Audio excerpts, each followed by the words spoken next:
ہم انسانوں کو یہ بتاتے ہیں اس کائنات کے کئی خدا نہیں ہیں، یعنی یہ بھی انتہا پسندی ہے نا عقیدے میں، یہ بھی شدت پسندی ہے عقیدے میں، یہ بھی افراط و تفریط ہے عقیدے میں کہ کائنات کے کئی خدا ہوں۔ نبوت اور رسالت کا ادارہ اللہ نے قائم اس لیے کیا کہ انسانوں کو عقائدی زندگی میں عدل دیا جائے، راہ توسط دی جائے، انہیں ایسا راستہ دیا جائے جو بہترین راستہ ہو، انصاف کا راستہ ہو۔ قرآن کی 2 آیات کا میں آپ کو مطالعہ کر رہا ہوں۔ میں نے کہا نا، بات کو توجہ سے سنیے، اللہ تعالیٰ ہر مسلمان کو سمجھ عطا فرمائے۔ سورہ انبیاء کی آیت نمبر 22، مکی سورت ہے یہ، مکہ کے دور متوسط میں نازل ہونے والی صورتوں میں سے کیا اللہ تعالیٰ نے بات کہی؟ یہ ساری گفتگو اللہ رب العالمین عقائد کے حوالے سے کر رہے ہیں۔ جس نے بھی قرآن کا مطالعہ کر رکھا ہے، سورہ انبیاء کا مطالعہ کر رکھا ہے، اس کی آیت نمبر 22 ہے۔ اس سے پہلے جو آیات ہیں عقائد کے حوالے سے گفتگو ہو رہی ہے، اسی دوران رب العالمین فرماتے ہیں لَوْ كَانَ فِيهِمَا آلِهَةٌ إِلَّا اللَّهُ لَفَسَدَتَا، اگر آسمان و زمین کے 2 خدا ہوتے تو آسمان و زمین کا نظام درہم برہم ہو جاتا۔ یعنی آسمان کا خدا زمین کے خدا سے کوئی تعاون نہیں کرتا، اور زمین کا خدا آسمان کے خدا سے کوئی تعاون نہیں کرتا۔ پھر ہوتا کیا؟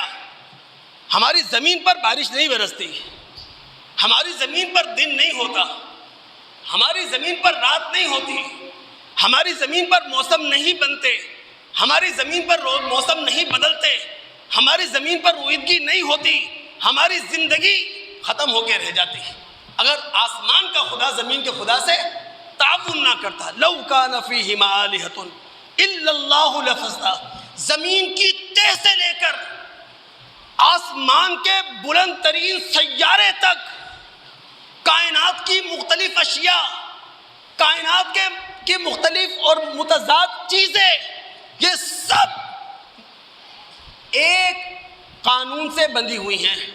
ان کے اندر توازن ہے، ان کے اندر تناسب ہے، ان کے اندر تعاون ہے، اور یہ توازن، تناسب، تعاون اس بات پر گواہ ہے کائنات کا ایک خدا ہے، 2 خدا نہیں ہے۔ یہ انبیاء علیہم السلام نے عقیدے کی راہ پر ہمیں کھڑا کیا اور کہا یہ عدل کی راہ ہے۔ ایک اور آیت کا مطالعہ کریں، سورہ مومنون، یہ بھی مکی صورت ہے، یہ بھی مکہ کے دور متوسط میں نازل ہونے والی صورتوں میں سے ہے۔ اس کی آیت نمبر 91 ہے۔ رب العالمین فرماتے ہیں مَتَّخَذَ اللَّهُ مِن وَلَدٍ وَمَا كَانَ مَعَهُ مِنْ إِلَٰهٍ، اللہ کے سوا کوئی خدا نہیں ہے۔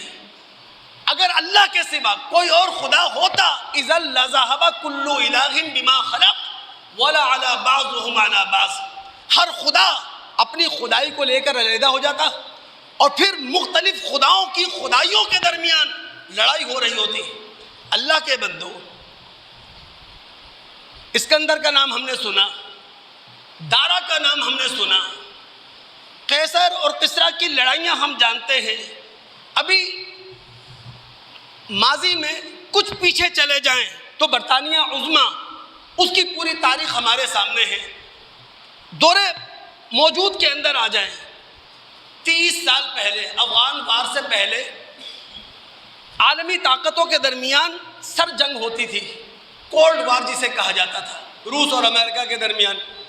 آج بھی عالمی طاقتوں کے درمیان سیاسی لڑائیاں موجود ہیں، معاشی لڑائیاں موجود ہیں۔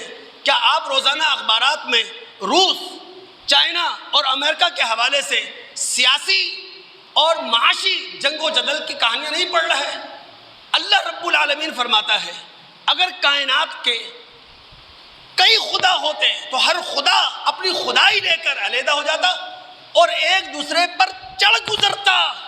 تو انبیاء علیہم السلام نے عقائدی عدل ہم انسانوں کو دیا اور یہ بتایا کہ اس کائنات کے کئی خدا نہیں ہیں، اس کائنات کا ایک ہی خدا ہے۔ یہی ہے وہ بات جو نبی علیہ السلام نے مسلم کی روایت میں ہمارے سامنے رکھی۔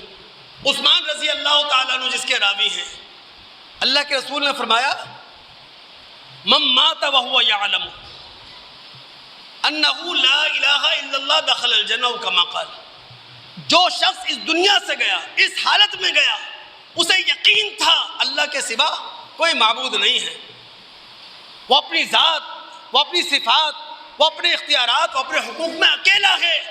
جو شخص اس یقین کے ساتھ دنیا سے گیا وہ جنت میں جائے گا.